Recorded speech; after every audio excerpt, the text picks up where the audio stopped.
Berita utama kembali hadir untuk Anda, Saudara. 13 hari pasca peristiwa kebakaran Panti Werda Damai di Manado, Sulawesi Utara, 10 jenazah berhasil diidentifikasi. Duka dan pilu keluarga pecah menerima jenazah yang diserahkan Rumah Sakit Bayangkara, Manado.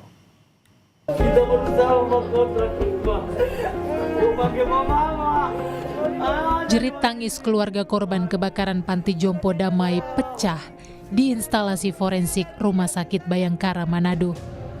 Pilu tak terbendung dirasakan David yang harus menelan kenyataan pahit kehilangan sang ibu yang tewas akibat peristiwa kebakaran. Setelah menunggu belasan hari, keluarga korban akhirnya bisa bernafas lega usai 6 jenazah kembali berhasil diidentifikasi melalui pemeriksaan DNA. Hingga kini total ada 10 jenazah yang sudah teridentifikasi. Hari ini kami mengumumkan bahwa telah berhasil diidentifikasi sebanyak 6 korban dari kecocokan data antemortem, postmortem, dan DNA. David mengaku bersyukur setelah sang ibu akhirnya berhasil diidentifikasi. Jenazah rencananya akan langsung dimakamkan usai diserahkan oleh Rumah Sakit Bayangkara, Manado. Saya bersyukur karena walaupun lama tapi mayat, maksudnya ibu saya bisa bawa pulang ke rumah. Jadi ini hari ini akan langsung dikuburkan? Kuburkan. Di mana? Sebelumnya, kebakaran menghanguskan Panti Werda Damai di Kota Manado, Sulawesi Utara pada Minggu 28 Desember lalu sekitar pukul 20.30 waktu Indonesia Tengah. Api dengan cepat menghanguskan Panti Jompo dan menewaskan total 17 orang. Polisi telah memeriksa 12 saksi untuk menyelidiki penyebab kebakaran Panti Jompo Damai. Penyelidikan sementara, polisi menduga kebakaran terjadi akibat korsleting listrik. Yanemi Kesingal, Kompas TV, Manado, Sulawesi Utara. Informasi berikutnya, gara-gara konflik antar tetangga karena masalah tanah, akses jalan warga di Desa Kalangan, Blora, Jawa Tengah diblokade menggunakan batu pondasi. Akibatnya, warga tak bisa lewat.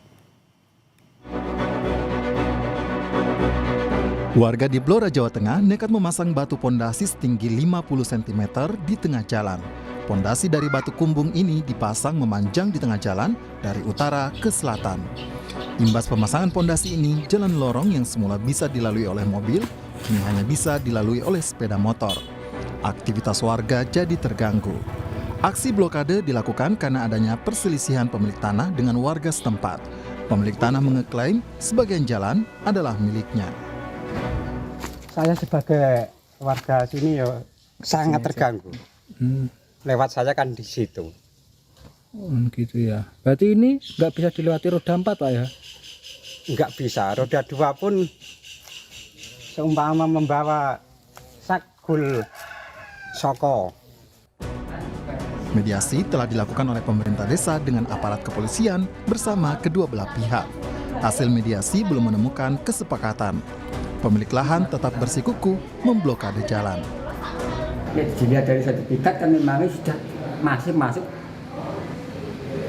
tanah pribadi. Ya, nanti cuma dulunya dipakai jalan akses warga, cuma entah ada permasalahan saya tidak tahu kurang bagaimana, terus di batu kumbung cuma kesepakatannya batu kumbung yang asalnya 2 sap dikurangi 1 sap terus akan diguyur, jadi supaya tidak ada kelihatan pondasi di tengah jalan. Berarti nanti biar bisa dilewati semua warga ya, Pak? Sekarang itu cuma rotok terganggu lah gambarnya gitu. Meski belum ada titik temu, tetapi mediasi lanjutan tetap akan dilakukan agar perselisihan antara warga desa ini bisa diselesaikan secara tuntas. Megananda, Kompas TV, Blora, Jawa Tengah. Saudara, jembatan penyeberangan darurat yang menghubungkan Kampung Jamat dan Kampung Reje Payung di Kecamatan Linge, Kabupaten Aceh Tengah terputus. Hingga kini, sejumlah wilayah di Aceh Tengah masih terisolasi.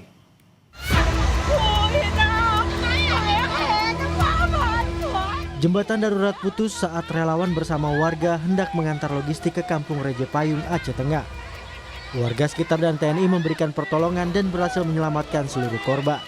Jembatan darurat ini menjadi akses warga di Kampung Jamat dan Kampung Reje Payung pasca jembatan utama hancur diterjang banjir bandang. Akses jalan yang terputus juga membuat warga desa Bah terisolasi. Bahkan seorang guru yang baru selesai mengajar harus menyeberangi sungai menggunakan kabel seling bersama bayinya. Pada saat itu ibu guru tersebut baru pulang mengajar dari kecamatan, yaitu Kecamatan Ketol di Kabupaten Aceh Tengah.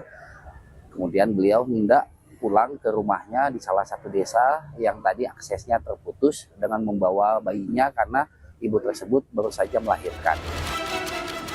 Warga berharap pemerintah segera membangun akses jembatan agar daerahnya tidak lagi terisolasi.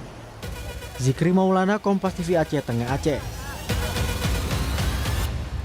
Berikutnya, saudara, fenomena tanah berlubang atau sinkhole terjadi di Kabupaten 50 Kota, Sumatera Barat. Warga pun berduyun-duyun mendatangi sinkhole, sebagian mengambil air dengan alasan untuk pengobatan.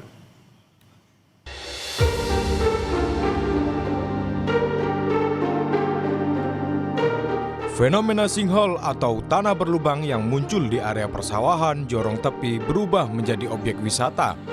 Setiap hari warga datang melihat langsung fenomena ini. Tak hanya mengabadikan momen dengan kamera ponsel, sebagian dari mereka juga terlihat mengambil air dari sinkhole. Mereka percaya air dapat memberikan manfaat kesehatan, namun klaim tersebut belum dapat dibuktikan secara medis maupun ilmiah. Nah, ada tuh kok bawa pulang aja tuh kayak nuntun ibu-ibu itu aja. Kalau kata warga gimana, Bu? Ya katanya mana tahu nanti ada untuk obat katanya. Gitu. Aja. Yang mengambilkan petugas tadi, Bu? Iya, petugas.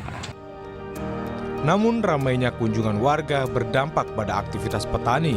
Perangkat nagari bersama aparat terkait tetap mengawasi lokasi untuk mencegah terjadinya hal-hal yang tidak diinginkan. Pengunjung semakin banyak dan bagi petani kami tentu sangat berdampak sekali, tidak bisa panen, tidak bisa bercocok tanam. Sebelumnya, fenomena alam sinkhole atau tanah berlubang tiba-tiba muncul di kawasan pertanian Pombatan, Jorong Tepi, Nagari Situjuah Batua, Kabupaten 50 Kota pada Minggu 4 Januari kemarin. Awalnya masyarakat mendengar suara gemuruh lalu mendapati lubang yang dalam. Lubang semakin besar dan mengeluarkan air. Rio Johannes, Kompas TV, Padang, Sumatera Barat. Saudara, seorang perempuan Parubaya menggagalkan aksi pencurian tabung gas 3 kg di toko miliknya di Kota Bekasi, Jawa Barat. Akibatnya korban mengalami patah jari kaki.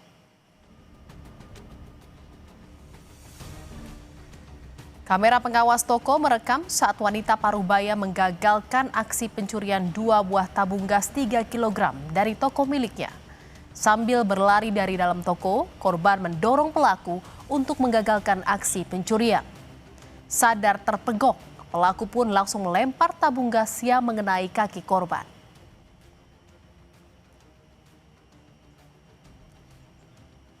Iya, ibu lihat dia bawa, ibu ngejar. Kan dia udah ibu dorongin orangnya. Ya mungkin nggak sempat dia ini lagi, ya udah gasnya dibuang aja gitu kan. Ibu lukanya di mana itu, Pak? Di jempol kaki. Tapi sempat patah kenapa, Pak? Iya, katanya di onsen katanya ada patah, makanya kemarin operasi. Oh, langsung dioperasi. Seorang nenek di Lumajang, Jawa Timur menjadi korban penjambretan saat menggendong cucunya. Kalung emas dan liontin seberat 7 gram raib digasak pelaku.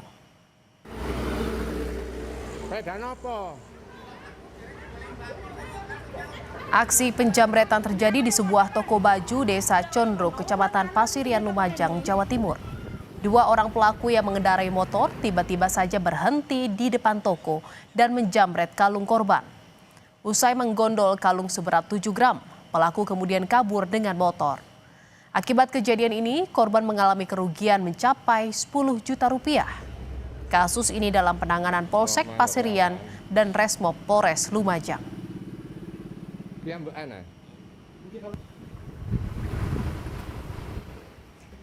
Sorotan berikutnya, saudara, hari terakhir pencarian 1 WN Spanyol yang masih hilang digelar dengan penaburan bunga di lokasi tenggelamnya kapal wisata Putri Sakinah.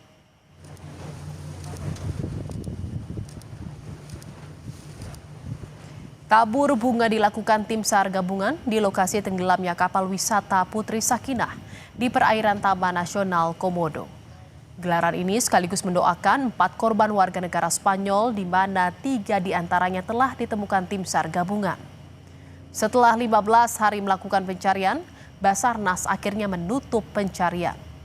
Total dari 4 warga negara Spanyol yang hilang, 3 korban telah ditemukan. Meski operasi pencarian ditutup, namun tim SAR masih akan terus memantau jika ada tanda-tanda korban ditemukan. Tepatnya tadi pukul 14.20 operasi SAR kita nyatakan ditutup, tetapi tetap kita melaksanakan namanya monitor. Kita melaksanakan monitor terhadap satu yang belum diketemukan.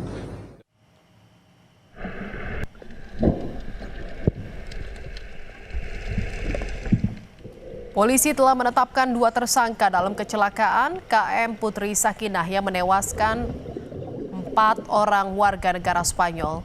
2 tersangka yakni nahkoda kapal dan ABK bagian mesin. Penetapan tersangka dilakukan usai penyidik memaparkan hasil penyelidikan dan penyidikan awal, termasuk keterangan saksi, ahli, serta alat bukti lainnya.